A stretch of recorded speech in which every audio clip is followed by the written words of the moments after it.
Hello प्यारे बच्चों, मैं आपका अपना विवेकानंद घोष स्वागत करता हूँ इस स्पर्धा यूट्यूब चैनल पे एक बार फिर से। आज के क्लास में हम केमिस्ट्री के सॉलिड स्टेट चैप्टर का रिवीजन करेंगे। ये एक वन शॉट रिवीजन होगा क्योंकि सिंस महाराष्ट्र सीईटी का एग्जामिनेशन नज़दीक है तो हम कोशिश करेंगे कि इस चैप्टर का आपको एक क्रिस्प और constraint revision they along with all the previous year questions which is already came into the Maharashtra CET examination, right. तो अगर आप इस चैनल पर नए हैं तो इस चैनल को सब्सक्राइब कीजिए, अपने दोस्तों के साथ शेयर कीजिए। तो चलिए स्टार्ट करते हैं सॉलिड स्टेट। देखिए, सॉलिड स्टेट में सबसे पहले क्लासिफाई किया गया है सॉलिड्स को दो तरीके से क्लासिफाई किया गया। एक है क्रिस्टलाइन सॉलिड, दूसरा है अमॉर्फस सॉलिड। क्रिस्टलाइन सॉलिड में एक रेगुलर अरेंजमेंट ऑफ शेप होता है, जबकि अमॉर्फस सॉलिड में इर्रेगुलर अरेंजमेंट ऑफ शेप होता है। अगर आप यहाँ पे देखें तो रेगुलर अरेंजमेंट का मतलब क्या होता है, ए के बाद अगर बी है तो फिर से वापस ए आएगा। अगर इस डायरेक्शन में देखें तो फिर ए के बाद बी के बाद वापस फिर ए आएगा। तो this is somehow which is called as a regular arrangement. And जबकि हम अमॉर्फस सॉलिड में देखें तो क्या है, एक इर्रेगुलर अरेंजमेंट ऑफ शेप है। देखिए, मेल्टिंग पॉइंट के बेसिस पे अगर क्लासिफाई करें तो क्या बोला गया है, melt at a sharp and characteristics temperature. देखिए, क्रिस्टलाइन सॉलिड जो है एक फिक्स टेम्परेचर यानी कि पॉइंट ऑफ टेम्परेचर पे मेल्ट हो जाता है। अगर हम बोले तो पॉइंट ऑफ टेम्परेचर का मतलब है 200 डिग्री सेल्सियस, मान लेते कि 150 डिग्री सेल्सियस, एक फिक्स टेम्परेचर पे मेल्ट हो जाता है क्रिस्टलाइन सॉलिड। जबकि अगर हम अमॉर्फस सॉलिड की बात करें तो अमॉर्फस सॉलिड जो है melt over a range of temperature, generally gradually soften over a range of temperature. It means क्या है कि 45 से लेकर के मैंने बोल दिया आपको 50 डिग्री सेल्सियस, तो ये एक रेंज ऑफ टेम्परेचर है। इन बिटवीन जो है दिस टेम्परेचर ये पर्टिकुलर अमॉर्फस सॉलिड सॉफ्ट हो जाएगा यानी कि मेल्ट हो जाएगा।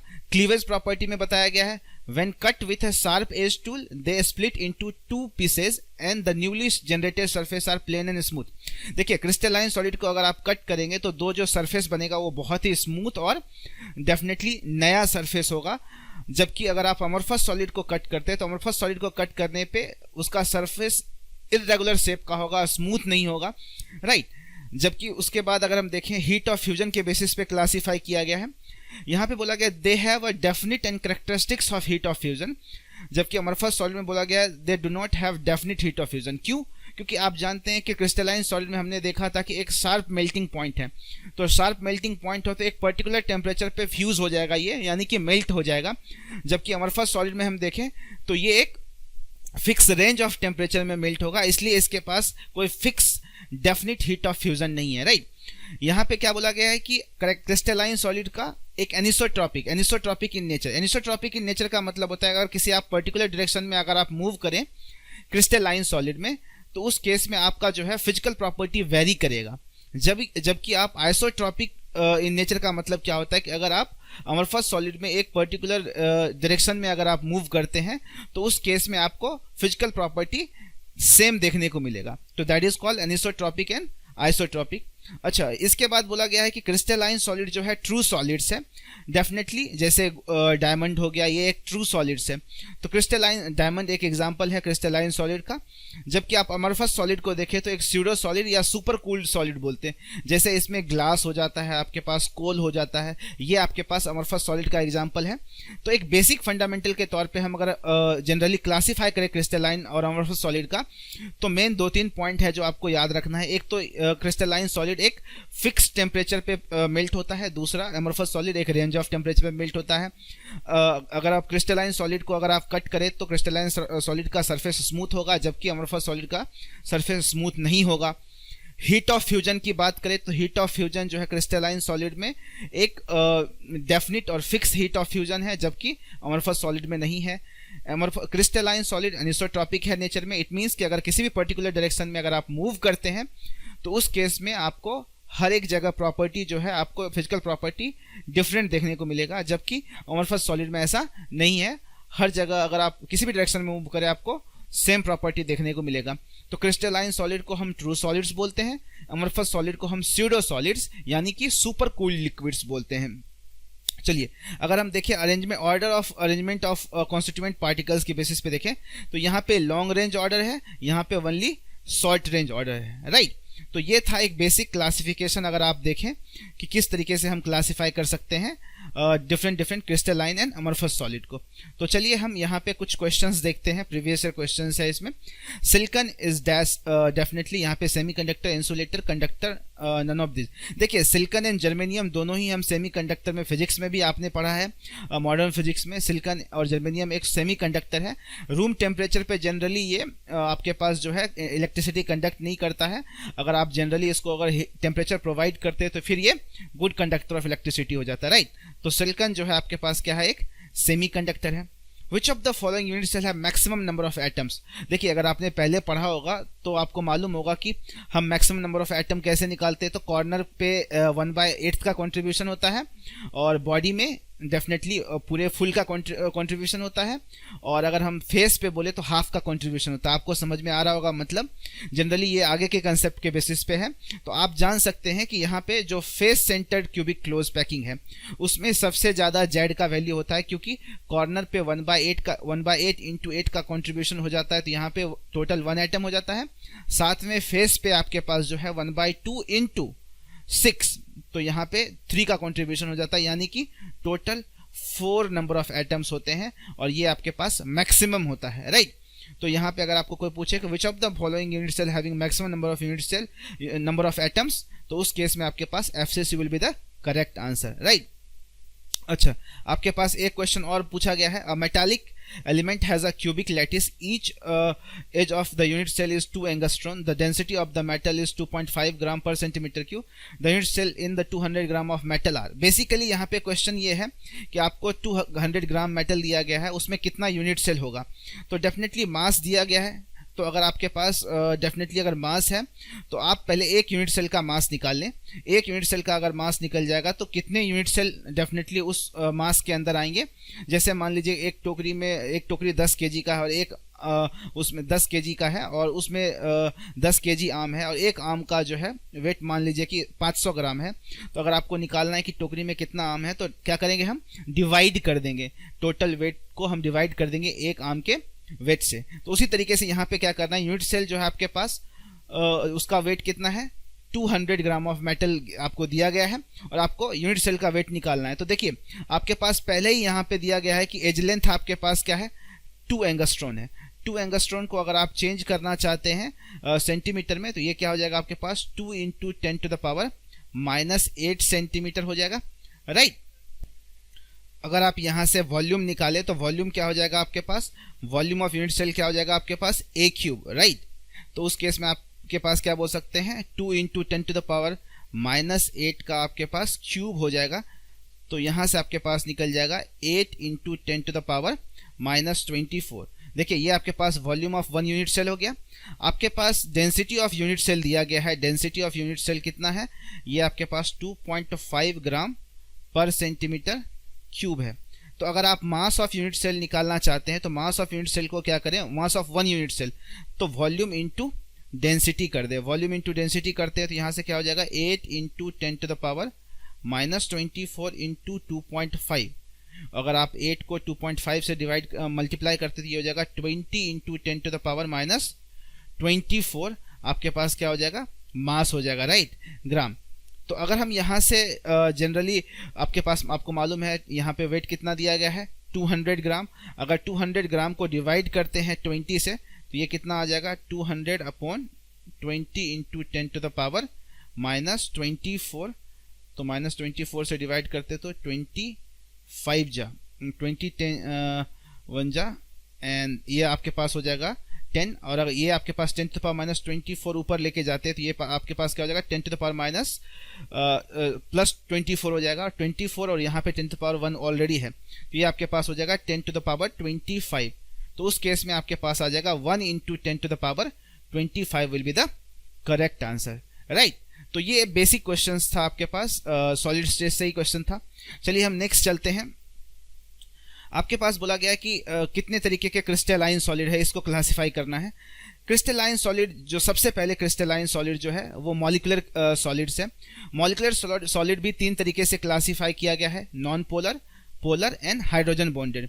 अब देखिए कॉन्स्टिट्यूएंट पार्टिकल्स किससे मिलके बना है, तो ये मॉलिक्यूल्स से मिलके बने हैं।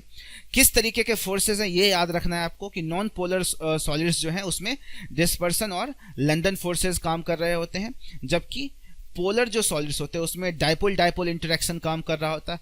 हाइड्रोजन बॉन्डिंग में एक तरीके हाइड्रोजन बॉन्डेड जो सॉलिड्स होते हैं उसमें हाइड्रोजन बॉन्डिंग काम कर रहा होता है। कुछ एग्जांपल्स हैं आर्गन CCl4, ये आपके पास डिस्पर्सन और लंडन फोर्सेस एक्ट करते हैं यहाँ पे, जो कि नॉन पोलर सॉलिड्स हैं। जनरली नॉन पोलर सॉलिड्स जो हैं सॉफ्ट होते हैं और ये इंसुलेटर होते हैं, इलेक्ट्रिसिटी के क्या होते हैं, इंसुलेटर, और इनका मेल्टिंग पॉइंट क्या होता है, लो होता है। जबकि अगर आप बात करें पोलर के बीच अट्रैक्शन ज़्यादा होगा तो डेफिनेटली यहाँ पे इसका जो है फिजिकल नेचर जो है यहाँ पे सॉफ्ट होता है और इलेक्ट्रिकल कंडक्टिविटी भी एक तरीके से क्या है, फिर से ये इंसुलेटर है, राइट। मेल्टिंग पॉइंट क्या है आपके पास, लो। उसी तरीके से हम अगर ओवरऑल बात करें पूरे मॉलिक्यूलर सॉलिड्स का, तो पूरे मॉलिक्यूलर सॉलिड्स जो एक तरीके से इंसुलेटर की तरह काम कर रहा है। सारे के सारे जो है मेल्टिंग पॉइंट जो है सबके लो हैं। वेरी लो फर्स्ट है जो कि नॉन पोलर है। जनरली अगर आप देखें तो हाइड्रोजन बॉन्डेड जो सॉलिड्स हैं वो सिर्फ हार्ड हैं, बस एक डिफरेंसेस है आपके पास यहाँ पे आपको मॉलिक्यूलर सॉलिड्स में देखने को मिलेगा, राइट। अगर हम बात करें आयोनिक सॉलिड्स की, तो आयोनिक सॉलिड्स में क्या है, कॉन्स्टिट्यूएंट पार्टिकल्स क्या है, आयंस है, मतलब ये आयंस से मिलकर के बने हैं। यहाँ पे इलेक्ट्रोस्टैटिक यानी कि कुलम्बिक फोर्स, कुलम्ब लॉ भी हम बोलते हैं इलेक्ट्रोस्टैटिक फोर्स ऑफ अट्रैक्शन को, तो यहाँ पे कुलम्बिक और इलेक्ट्रोस्टैटिक फोर्स ऑफ अट्रैक्शन से ये सॉलिड मिलके बने होते हैं। एग्जांपल है NaCl, magnesium oxide, MgO, ZnS, right, CaF2। देखिए जनरली आयोनिक सॉलिड्स क्या होते हैं, हार्ड होते हैं लेकिन ब्रिटल होते हैं। जनरली अगर आप देखें मान लीजिए आपके पास जो है सॉल्ट है, रॉक सॉल्ट डेफिनेटली बहुत हार्ड होता है बट ब्रिटल भी बहुत होता है, राइट। अगर आप कंडक्टिविटी की बात करें तो इंसुलेटर जो है, आयोनिक सॉलिड्स जो है सॉलिड स्टेट में तो ये क्या होते हैं, बैड कंडक्टर ऑफ इलेक्ट्रिसिटी होते हैं। बट अगर आप इसको एक्वस सॉल्यूशन या अगर डिसॉल्व कर देते किसी लिक्विड में तो ये फिर कंडक्टिविटी इसकी बहुत ज़्यादा हाई हो जाती है। जबकि अगर आप बात करें यहाँ पे मेल्टिंग पॉइंट बहुत ज़्यादा हाई होता है आयोनिक सॉलिड्स का, क्योंकि डेफिनेटली अगर आप आयंस जो है एक तरीके से इलेक्ट्रोस्टैटिक फोर्स ऑफ अट्रैक्शन के कारण कंबाइंड रहते हैं, तो उस फोर्स को ब्रेक करने में बहुत ज़्यादा टेम्परेचर लगता है, राइट। तो इनका मेल्टिंग पॉइंट बहुत ज़्यादा हाई होता है। अगर हम बात करें मेटालिक सॉलिड्स की, तो मेटालिक सॉलिड्स में एक खास बात बताया गया है कि positive ions in a sea of delocalized electron. आपके पास मान लीजिए बहुत सारे डीलोकलाइज्ड इलेक्ट्रॉन्स हैं, उसमें कुछ पॉजिटिव आयंस फेंक दिया गया है, उस तरीके के बॉन्डिंग को हम क्या बोलते हैं, एक तरीके से मेटालिक सॉलिड। और यहाँ पे कॉन्स्टिट्यूएंट पार्टिकल्स जो है आपके पास क्या बोला गया, that is called positive ions in a sea of delocalized electrons. जबकि अगर आप बात करें बॉन्डिंग की, तो बॉन्डिंग कौन सा होता है, मेटालिक बॉन्डिंग होता है, जैसे फेरस हो गया, कॉपर हो गया, सिल्वर हो गया, मैग्नीशियम हो गया। इस तरीके के जो एग्जाम्पल्स हैं वो मेटालिक सॉलिड्स के एग्जाम्पल हैं। मेटालिक सॉलिड्स जनरली हार्ड होते हैं और साथ ही साथ ये क्या होते हैं, मेलेबल एंड डक्टाइल भी होते हैं, राइट। डक्टाइल आपको मालूम है कि डक्टिलिटी जिसकी हाई होती है उसको हम अलग अलग शेप में हम कन्वर्ट कर सकते हैं आसानी से, राइट। यहाँ पे भी बोला गया है कि मेटालिक सॉलिड्स जो है conductor in solid state as well as in molten state. आप मेटालिक सॉलिड की कंडक्टिविटी की बात करें तो ये सॉलिड स्टेट और मोल्टन स्टेट यानी कि लिक्विड स्टेट, दोनों ही स्टेट में ये क्या होता है, गुड कंडक्टर ऑफ इलेक्ट्रिसिटी है, राइट। जनरली अगर आप बात करें मेल्टिंग पॉइंट का, तो मेल्टिंग पॉइंट जो है मेटालिक सॉलिड्स का भी बहुत ज़्यादा हाई होता है। अगर चौथे सॉलिड्स को कंपेयर करें, that is called as a covalent और नेटवर्क सॉलिड। कोवेलेंट सॉलिड कैसे मिलके बना होता है, तो कोवेलेंट सॉलिड एटम्स से मिलके बना होता है, यानी कि कॉन्स्टिट्यूएंट पार्टिकल्स किससे मिलके बना है, एटम्स से मिलके बना है। किस तरीके का बॉन्डिंग होता है, तो कोवेलेंट बॉन्डिंग होता है। क्या एग्जांपल है, जैसे silicon oxide, right, SiO2, quart जिसको बोलते हैं, SiC, carbon, diamond, that is called, these are the example of what, covalent और नेटवर्क सॉलिड। ये बहुत ज़्यादा डेफिनेटली हार्ड होते हैं और डेफिनेटली ये इंसुलेटर हैं, इलेक्ट्रिसिटी कंडक्ट नहीं करते हैं। जबकि अगर बात करें हम इसका मेल्टिंग पॉइंट का, तो मेल्टिंग पॉइंट बहुत ज़्यादा हाई होता है।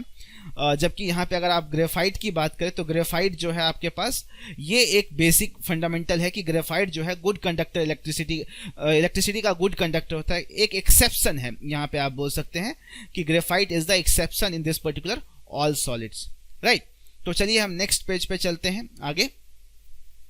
अच्छा, ये आपको बहुत इंपॉर्टेंट सिस्टम है जो कि आपके पास 7 क्रिस्टल सिस्टम है, बहुत इंपॉर्टेंट है। देखिए जनरली जो है अगर आप देखें ब्रेविस लैटिस, जनरली देखिए यूनिट सेल को 4 तरीके से डिवाइड किया गया है, primitive cubic unit cell, body centred cubic unit cell, face centred cubic unit cell और एज सेंटर यूनिट सेल। और यहाँ पे क्रिस्टल सिस्टम जो है आपके पास, यहाँ 7 तरीके से क्रिस्टल सिस्टम को क्लासिफाई किया गया। मैं आपको एक ट्रिक देता हूँ, इस ट्रिक से आप इसको याद रख सकते हैं। चेहरा तो रहमत, राइट। आपको क्या याद रखना है? चेहरा तो रहमत। यहाँ पे आपको अगर ये आप याद रहता है, चेहरा मतलब सी मतलब क्यूबिक, टी तो मतलब T tetragonal, O orthorhombic, R rhombohedral, यहाँ पे एच हेक्सागोनल, एम मोनोक्लिनिक और टी ट्राइक्लिनिक, राइट। तो यहाँ पे आपके पास क्या हो जाएगा? चेहरा तो रहमत। अगर आप इसके एक्सियल लेंथ की बात करें और एंगल्स की बात करें तो यहाँ पे देखिए पहले तीनों में क्या है आपके पास, एक एक चेंज हो रहा है। A equals to B equals to C है, फिर A equals to B does not equals to C है, फिर तीनों डज नॉट इक्वल्स टू है, और फिर यही पैटर्न रिपीट हुआ है। अगर आप ठीक से देखें तो A equals to B equals to C, अगर आप मान लीजिए रोम्बो यहाँ पे देखें A equals to B does not equals to C, फिर तीनों इक्वल नहीं है, फिर लास्ट में भी क्या है, तीनों इक्वल नहीं है। तो इसका मतलब अगर हम पैटर्न चेक करें तो एक बात तो हम क्लियर बोल सकते हैं कि एक पैटर्न है कि a equals to B equals to C पहले में है, फिर दूसरे में a equals to B does not equals to C है, तीसरे में तीनों इक्वल नहीं है, फिर से a equals to B equals to C है, फिर सेकेंड में a equals to B does not equals to C है, चौथे में a equals to B does not equals to a does not equals to B does not equals to C है, और last में भी देखें तो a does not equals to B does not equals to C है। उसी तरीके से एक्सियल एंगल की बात करें तो अल्फा बीटा गामा तीनों में ही फर्स्ट 3 ऑल में जो है आपके पास, यानी कि चेहरा तो क्यूबिक, टेट्रागोनल और ऑर्थोरोम्बिक में आपके पास अल्फा बीटा गामा क्या है आपके पास 90 डिग्री है। जबकि अगर आप उसके बाद बात करें तो रोम्बोहेड्रल में alpha equals to beta equals to gamma, but gamma does not equals to 90 degree. यहाँ पे फिर अगर हेक्सागोनल की बात करें तो यहाँ पे आपके पास क्या है, alpha equals to beta, right. यहाँ पे एक थोड़ा सा गलत दे दिया गया है आपके पास, alpha equals to beta equals to 90 degree, but gamma will be 120 degree. यहाँ पे आपके पास क्या होना चाहिए था, गामा 120 डिग्री होना चाहिए था। यहाँ पे अल्फा बीटा गामा ये आपके पास ये नहीं होना चाहिए था, alpha beta should be equals to 90 degree and gamma should be 120 degree, right. अच्छा, अगर आप यहाँ पे बात करें तो मोनोक्लिनिक में क्या है, alpha and gamma is equals to 90 degree but does not equals to beta, right. जबकि यहाँ ट्राई क्लिनिक में बात करें तो क्या है आपके पास, alpha does not equals to beta does not equals to gamma does not equals to 90 degree. तो ये आपके पास बेसिक है जो कि आपको याद रखना है। अगर आप ट्रिक से याद रखते हैं तो आसानी से याद होगा। आप एक फंडामेंटल एक अरेंजमेंट बना सकते हैं दिमाग में, जिससे कि आपको 2 मिनट में ये टेबल लिखना आ जाएगा।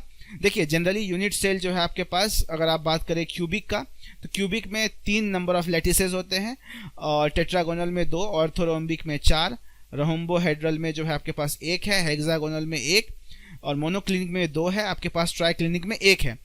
जनरली अगर आप देखें इन सबको ऐड करें तो 3 2 5 4 9 1 10 1 11 2 13 1 14, ये 14 ब्रेविस लैटिस बनते हैं, राइट। ये 14 ब्रेविस लैटिस फॉर्म करते हैं।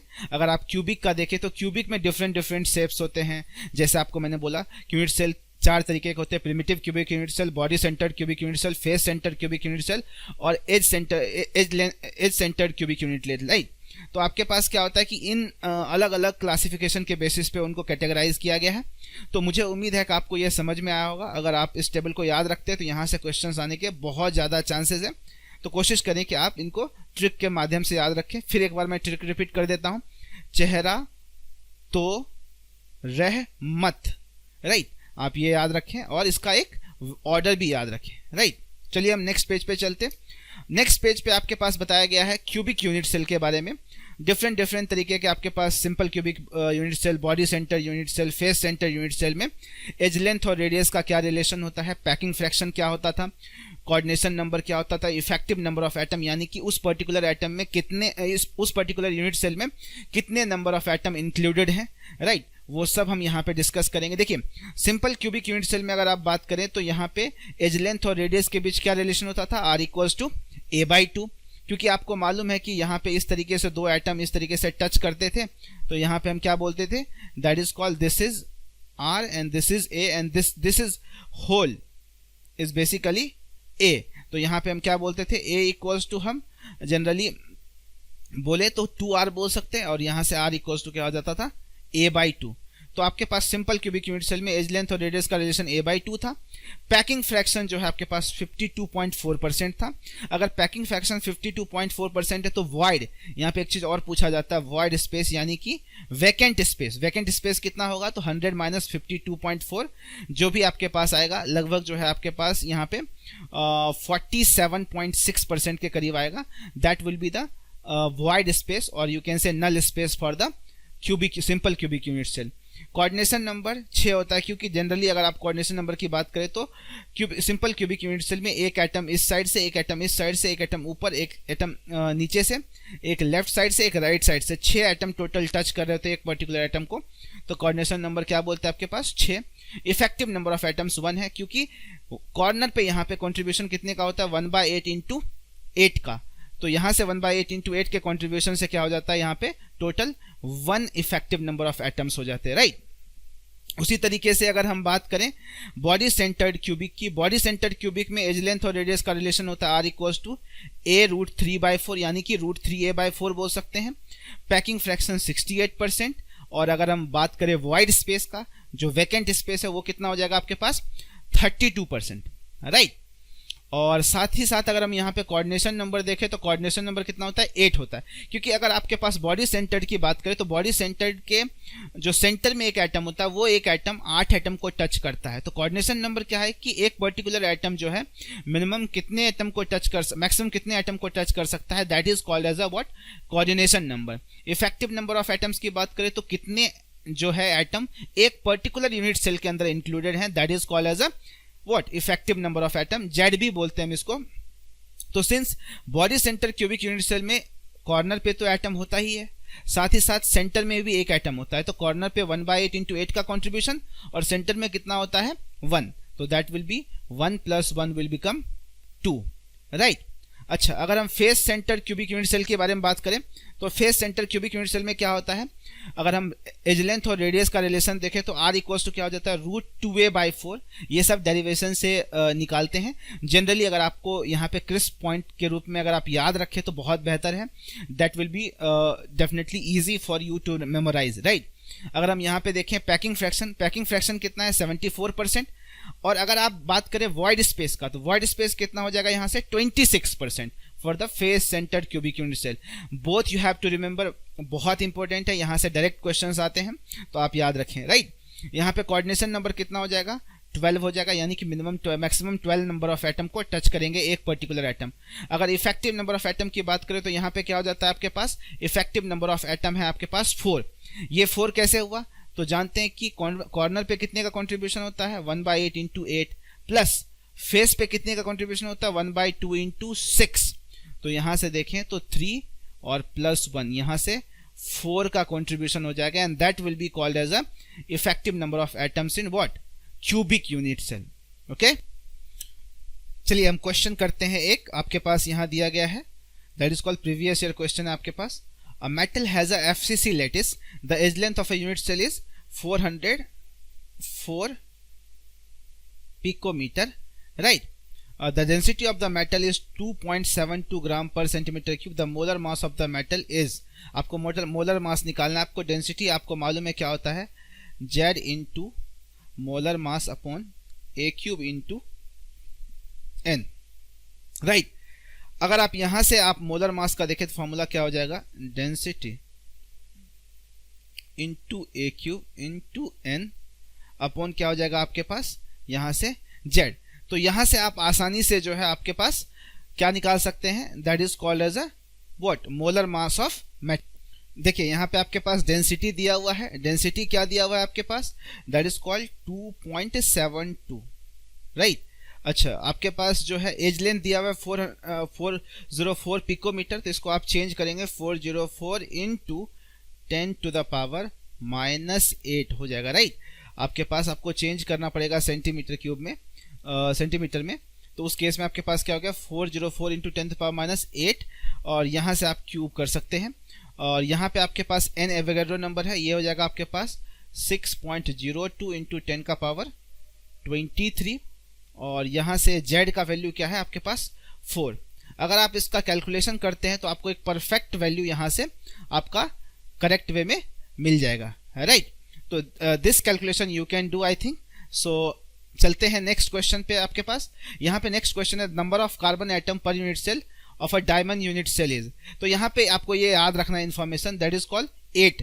Number of carbon atom per unit cell of diamond unit cell is basically 8। तो ये आपका करेक्ट आंसर क्या है, 8 है, आपको याद रखना है, राइट। तो चलिए हम चलते हैं नेक्स्ट कंसेप्ट पे आगे। देखिए यहाँ पे ही आपके पास डेंसिटी के बारे में डिस्क्राइब किया गया है। Density is basically Z into M, यानी कि molar mass upon Na into a cube, right, gram per centimetre cube में है।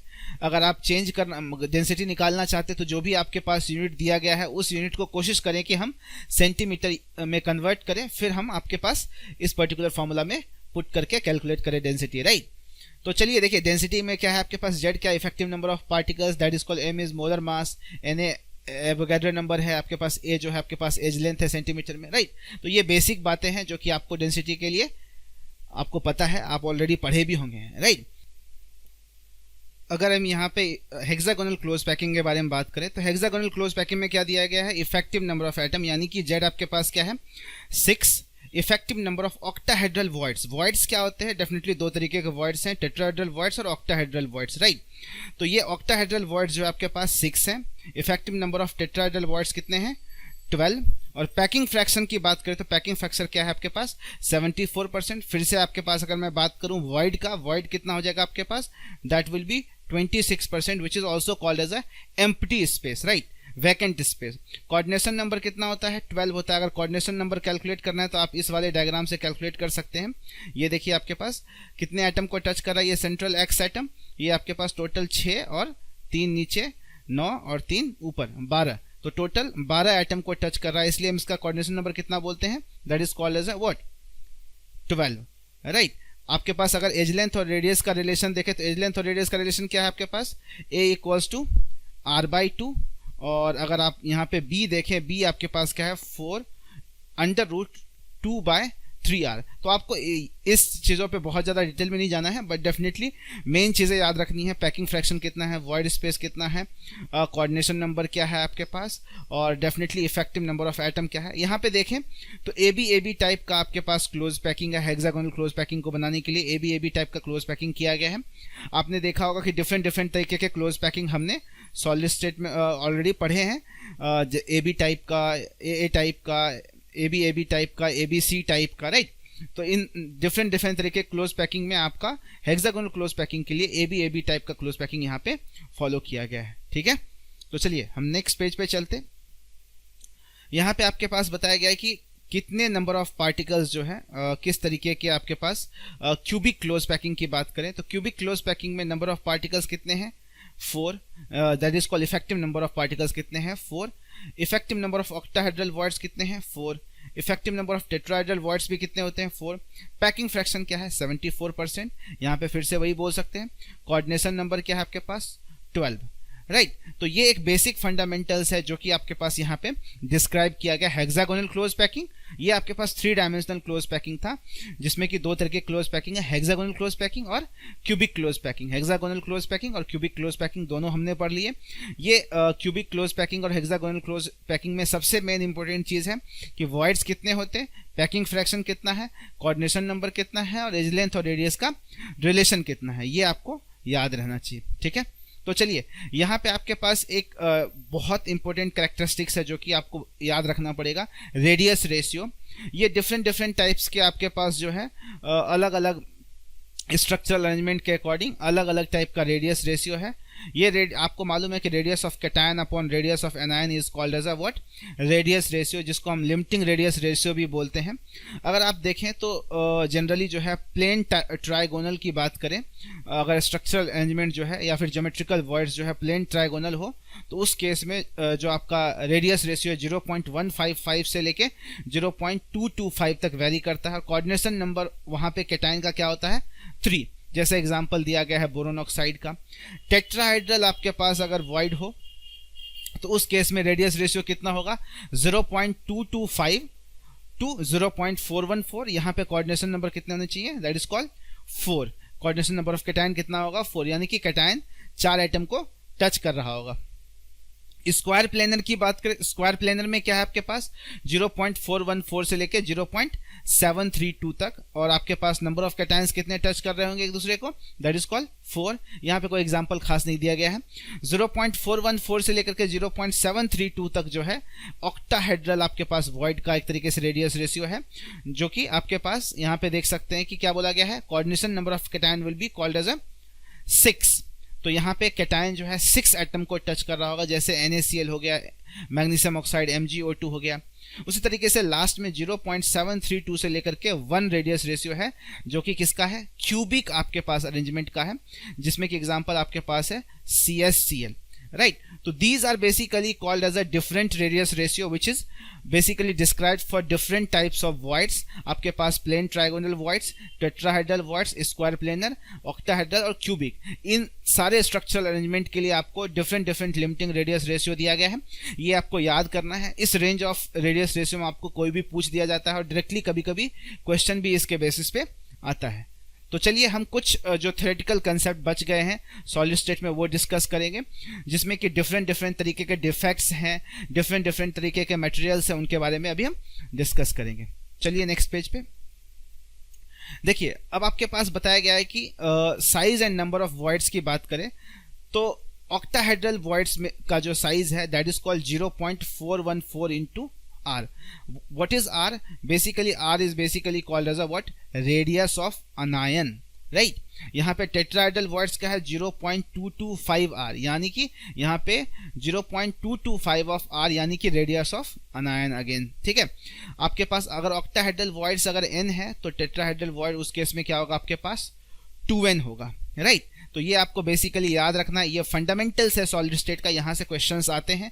बहुत इजी चैप्टर है सॉलिड स्टेट। अगर आप इसको एक बार थॉरोली इस लेक्चर को देख लेते हैं और सिर्फ एमसीक्यू को रिवाइज कर लेते हैं तो आपको गारंटी है कि इसमें जो भी क्वेश्चन आएगा महाराष्ट्र सीटी में आपको वो ऑलरेडी आता होगा, राइट।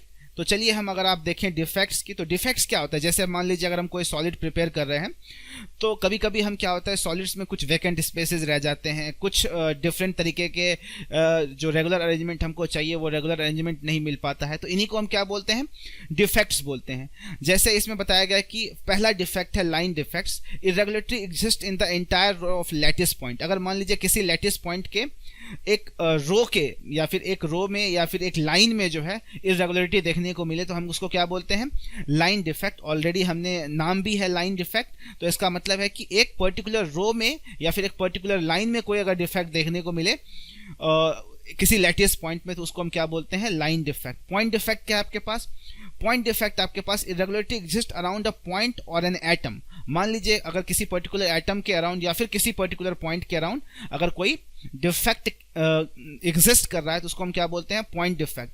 अब पॉइंट डिफेक्ट में खास बात है कि यहाँ पे क्लासिफाई किया गया है फर्दर स्टोइचियोमेट्रिक डिफेक्ट, जिसको हम बोलते हैं इंट्रिंसिक और थर्मोडायनामिक डिफेक्ट बोलते हैं। अब यहाँ पे स्टोइचियोमेट्रिक डिफेक्ट को फिर क्लासिफाई किया गया है, जिसमें कि बताया गया है आपके पास वैकेंसी डिफेक्ट और आपके पास इंटरस्टिशियल डिफेक्ट। अच्छा, अगर हम वैकेंसी डिफेक्ट की बात करें तो वैकेंसी मतलब आपको मालूम है जहां पे वैकेंट स्पेस हो जाए, जहां पे एटम अपना पोजीशन वैकेंट कर दे, that is called as a vacancy defect. यहाँ पे ये कहाँ होता है, नॉन आयोनिक सॉलिड में। Arises when some of the lattice sides are vacant. मान लीजिए वहां पे एटम ही नहीं है, वहां से एटम गायब हो गया, किसी पर्टिकुलर अरेंजमेंट ऑफ लैटिस है, वहां से एक एटम वहां से गायब हो गया है, तो उस एटम के गायब होने की वजह से वहां पे क्या हो जाएगा, वैकेंसी क्रिएट हो जाएगा, and that vacancy is called as a vacancy defect. And since अगर मान लीजिए कि कहीं किसी पर्टिकुलर सॉलिड में से कोई अगर मेटल वहां से गायब हो जाएगा या कोई एटम वहां से गायब हो जाएगा तो वहां पे क्या होगा, डेंसिटी उस सब्सटेंस का डिक्रीज हो जाएगा। क्यों? क्योंकि वहां से सब्सटेंस गायब हो रहा है, सब्सटेंस कम हो रहा है,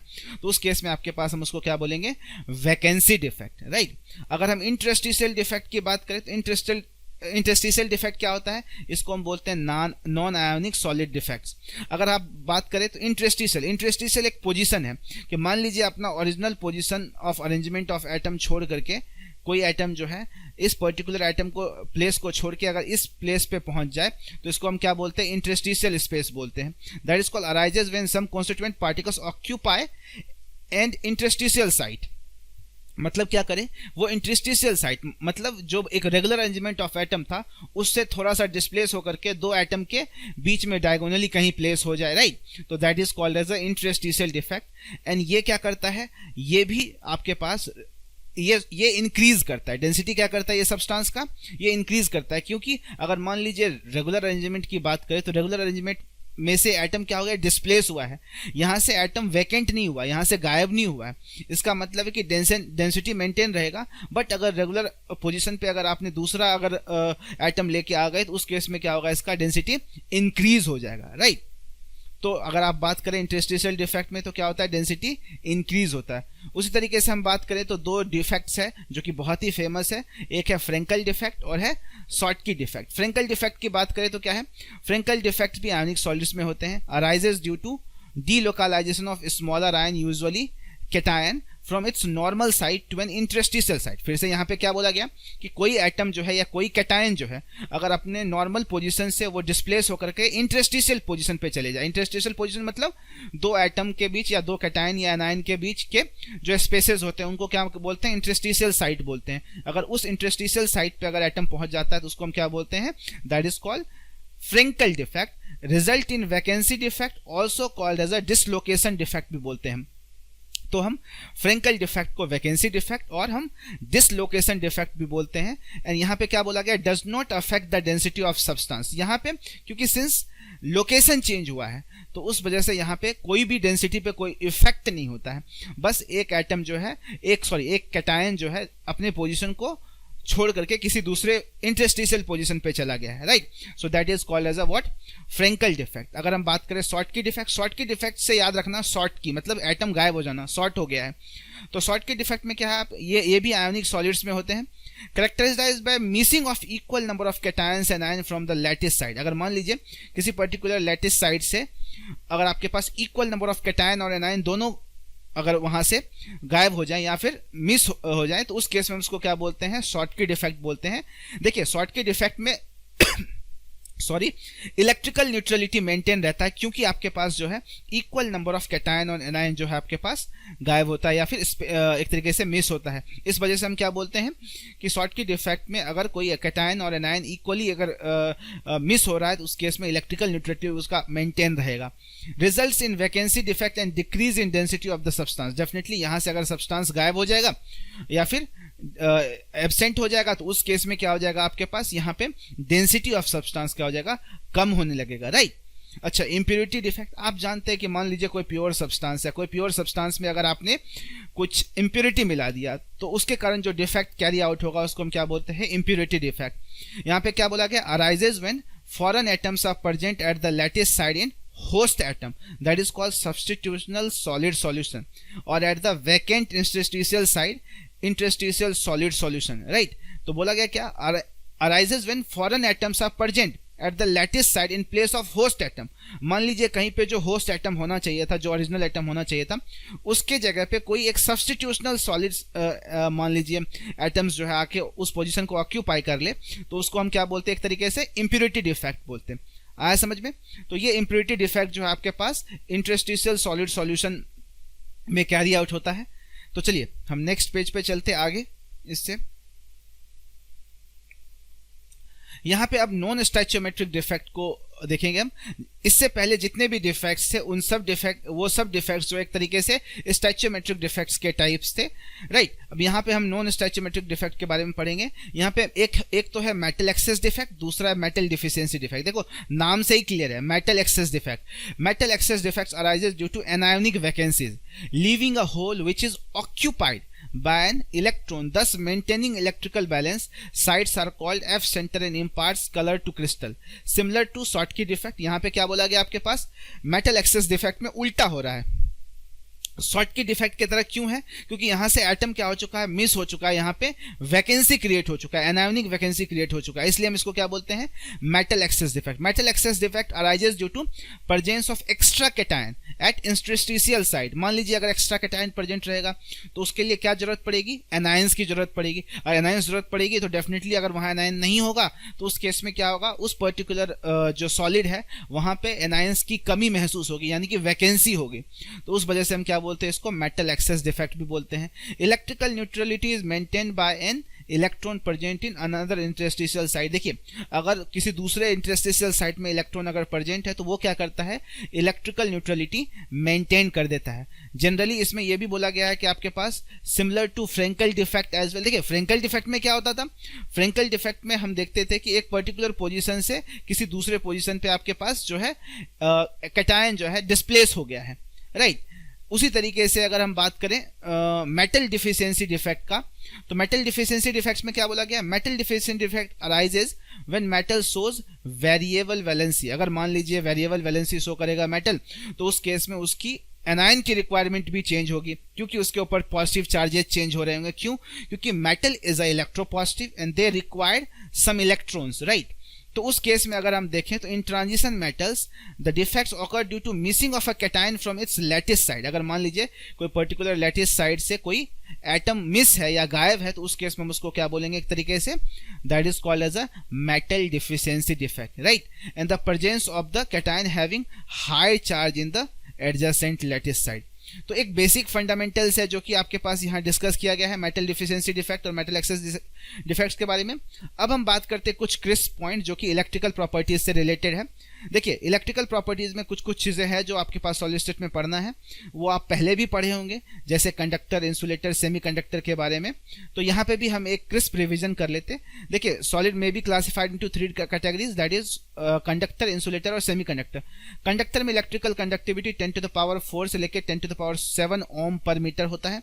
इंसुलेटर का इलेक्ट्रिकल कंडक्टिविटी 10⁻20 से 10⁷ पर ओम पर मीटर होता है। देखिए कंडक्टर का इलेक्ट्रिकल कंडक्टिविटी ज्यादा, एक तरीके से क्या बोल सकते हैं, आपके पास ज्यादा है।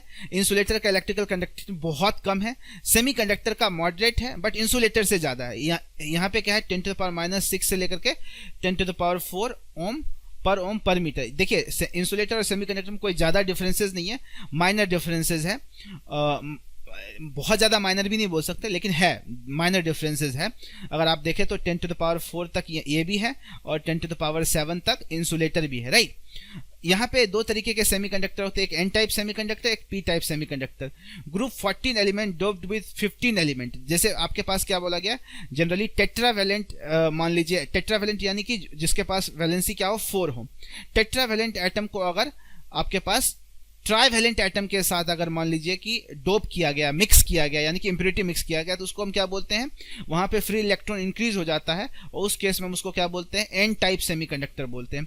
अगर ग्रुप 14 यानी कि टेट्रावेलेंट एटम को अगर हम आपके पास यहाँ पे आपके पास क्या ग्रुप 13 है, यहाँ पे ट्राइवेलेंट होगा, यहाँ पे पेंटावेलेंट होगा, यानी कि एन टाइप सेमीकंडक्टर जो है पेंटावेलेंट इम्प्योरिटी के मिक्स करने से बनता है, जबकि पी टाइप सेमीकंडक्टर जो है आपके पास ट्राइवेलेंट इम्प्योरिटी मिक्स करने के कारण बनता है। यहाँ पे होल्स इंक्रीज हो जाता है और यहाँ पे इलेक्ट्रॉन्स का मेजोरिटी रहता है। एन टाइप सेमीकंडक्टर में कौन मेजोरिटी में रहता है, इलेक्ट्रॉन्स मेजोरिटी में रहता है, और पी टाइप सेमीकंडक्टर में होल्स मेजोरिटी में रहता है। क्यों, क्योंकि ऑलरेडी जो है वैलेंसी पी टाइप सेमीकंडक्टर में टेट्रावेलेंट एटम का 4 है। अगर आप 3 वैलेंसी वाला अगर कोई एटम के साथ डोप कराते हैं तो टोटल वैलेंसी कितना हो जाएगा, 7। तो इसके आउटर सेल में 7 इलेक्ट्रॉन्स हो गए, तो एक इलेक्ट्रॉन का यहाँ अभी भी कमी है, तो इसका मतलब यहाँ पे होल्स ज्यादा हो जाएगा। जबकि अगर पेंटावेलेंट इम्प्योरिटी मिक्स कराएंगे तो उसके वैलेंस सेल में 5 इलेक्ट्रॉन होगा, और अगर 5 इलेक्ट्रॉन है तो उस केस में 4 और 5 कितने हो जाएंगे, 9 electron in the valence shell. तो यहाँ पे उसके वैलेंस सेल में इलेक्ट्रॉन्स की मेजोरिटी ज्यादा हो जाएगी, किसके, एन टाइप सेमीकंडक्टर में। तो वहां पे हम क्या बोलेंगे, that is called increase conductivity, right. Doping क्या है, डोपिंग एक प्रोसेस है जिससे हम क्या करते हैं, सेमीकंडक्टर के कंडक्टिविटी को इंक्रीज करते हैं। मैग्नेटिक प्रॉपर्टी की बात करें तो देखिए मैग्नेटिक प्रॉपर्टी के बेसिस पे एक सब्सटेंस को जनरली जो है 4 तरीके से क्लासिफाई किया गया है, diamagnetic, paramagnetic, ferromagnetic, anti ferromagnetic और 5 तरीके से फेरीमैग्नेटिक, 5 तरीके से क्लासिफाई किया गया है। यहाँ पे अगर आप देखें डायमैग्नेटिक सब्सटेंस कौन है, जो कि अगर हम वीकली अगर एक्सटर्नल मैग्नेटिक फील्ड में जो है बहुत वीक रिपल्सन शो करे, that is called as a what, diamagnetic substance, जैसे N2, NaCl, Zn, TiO2, right. Paramagnetic substance कौन है, जो कि वीकली अट्रैक्ट करे एक्सटर्नल मैग्नेटिक फील्ड में, राइट। तो that is called O2, Cu2+, Fe3+, Cr3+, right आपके पास। और फेरोमैग्नेटिक सब्सटेंसेस कौन है, जो कि एक तरीके से परमानेंट मैग्नेटिज्म शो करे even in the absence of external magnetic field, जैसे निकेल हो गया, फेरस हो गया, कोबाल्ट हो गया, ये सब जो है आपके पास एक तरीके से क्या करता है, परमानेंट मैग्नेटिज्म शो करता है even in the absence of external magnetic field. Anti ferromagnetic कौन है, substance which have zero net dipole moment even though they having large number of unpaired electron. अब आपके पास एंटी फेरोमैग्नेटिक सब्सटेंस में large number of unpaired electron होते हुए भी यहाँ पे इसका नेट डायपोल मोमेंट क्या होता है, जीरो। ठीक है, जैसे एग्जांपल दिया गया MnO manganese oxide. Ferromagnetic substance क्या है, दो substance which possess very small net magnetic moment even though they having a large number of unpaired electron। देखिए large number of unpaired electron रहते हुए भी अगर आपके पास बहुत कम जो है नेट मैग्नेटिक मोमेंट शो करे तो उस केस में हम उसको क्या बोलते हैं, फेरोमैग्नेटिक सब्सटेंस बोलते हैं। तो ये एक बेसिक फंडामेंटल था सॉलिड स्टेट के बारे में, उम्मीद है आपको समझ में आया होगा। सॉरी, मिलते हैं नेक्स्ट क्लास में। हम कुछ नेक्स्ट जो है आपके पास सीरीज ऑफ केमिस्ट्री के चैप्टर्स को लेके आएंगे। तब तक आप इस पर्टिकुलर चैप्टर को पढ़ के MCQ सॉल्व कीजिए एंड स्टे ट्यून्ड। ओके।